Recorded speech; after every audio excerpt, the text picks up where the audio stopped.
going, everybody? Welcome to General Hospital MV, my GH after show, coming at you a couple days late, and I'm so sorry about that. The truth is, I had a nice reunion with my best friend on Saturday night, and we kind of drunk ourselves into a stupor, and the next day I basically died. It was brutal. Self-inflicted, I know, but brutal. And truthfully, I didn't want to do some half-baked video where I was half alive when so many things happened last week. So here are my thoughts and opinions of last week's General Hospital. So obviously, the biggest thing that happened on the show was that Nathan died. He got shot by Faison, he had complications in the hospital, and he died in like the most emotional way, of course, because that's what GH does. Now, I'm not gonna lie, I knew that Ryan Pavey was quitting the show, I knew that Nathan was going to die.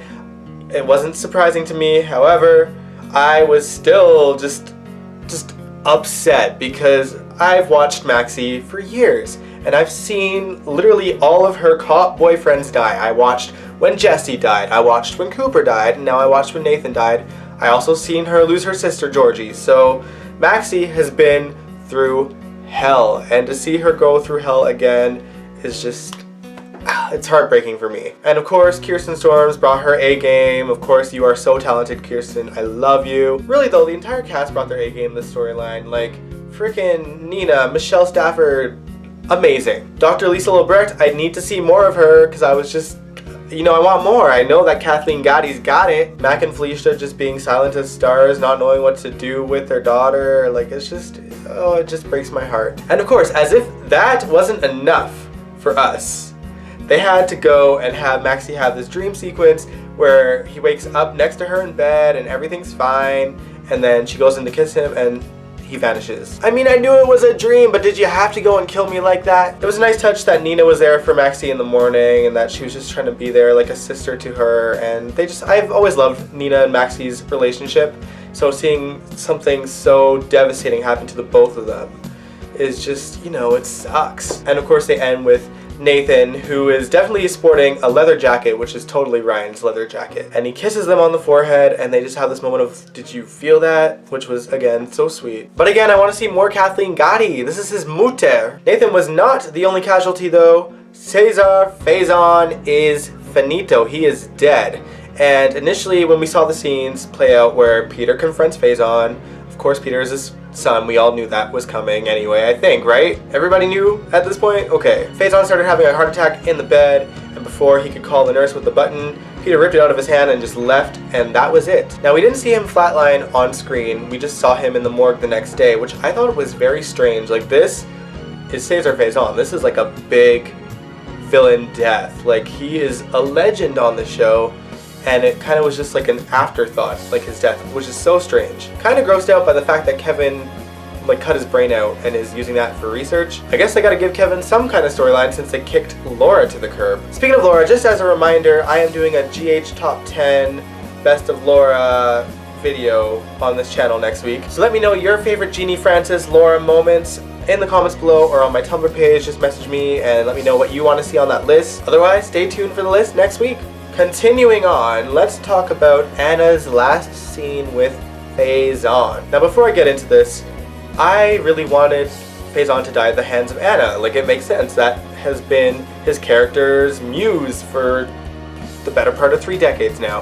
And she's not the one that kills him. The brand new son does. So I was kind of like, about it, but like, whatever. It happened how it happened, and that's what it is. Anna reveals that she has a son with him. It could be Peter, Heinrich, whatever, I don't know. And I don't know how to feel about it at all. Like, this is really gross, and I know that whatever happened between Anna and Faison must have not been in her control, or it happened when Anna was really young. Plus, y'all had Griffin right there for Duke and Anna, and you wasted that chance. What the hell? In any case, I guess the hunt for Anna's son continues. Alright, now there is one more storyline that I want to talk about, and it's between Carly, Michael, and Nell. So Carly just found out just this past week that Nell spent a year in a mental institution. We already knew this, Michael already knew this, but she didn't know. And she kind of threw it into Nell's face a little bit. Nell tried to slap her and Carly stopped it, and Carly was like, that was a mistake. Now, I'm not a big fan of Nell, obviously, but I do need to play devil's advocate here because Carly, you spent some time in a mental institution yourself more than once. First, you had postpartum depression. You literally could not hold your child, and that was not your fault. You fought that, and you got cured, and you became a mother. And then, just before Laura Wright played the role of Carly, we saw Carly have a mental breakdown over her obsession with Sunny. And well, now you're married to Sunny, so that's the thing. That is a thing. And what can I say? One of your sons has since been shot in the head and ended up in a coma for a year as a result. And then, you know, Morgan died in an explosion due to the mob violence, so apples and oranges between you and Nell. Like, you're basically the same person. One just seems maybe a little bit crazier than the other. Like, Carly seems at least somewhat sane now. Nell, she seems batshit crazy. Just wanted to say my 2 cents about that. But anyway, I'm gonna end this video here. I just really wanted to get these thoughts out on last week's GH. I didn't want to do it when I was feeling sick and down because I would have rushed the video and I wouldn't have been able to, you know, gather my thoughts. But I have to bow down to the cast. Kirsten Storms, Michelle Stafford, Dominic Zamprogna, like, you all brought your A game last week and I applaud you. I applaud the show for making it super emotional. I just saw the preview to Nathan's funeral and it's gonna be a killer, sad, classic police funeral. It looks great. Gonna get my Kleenex box ready because I'm gonna die that day. But yeah, if you like this video, give it a big old thumbs up and you can subscribe to my channel if you want to. I usually do these videos on Sunday, just not this week.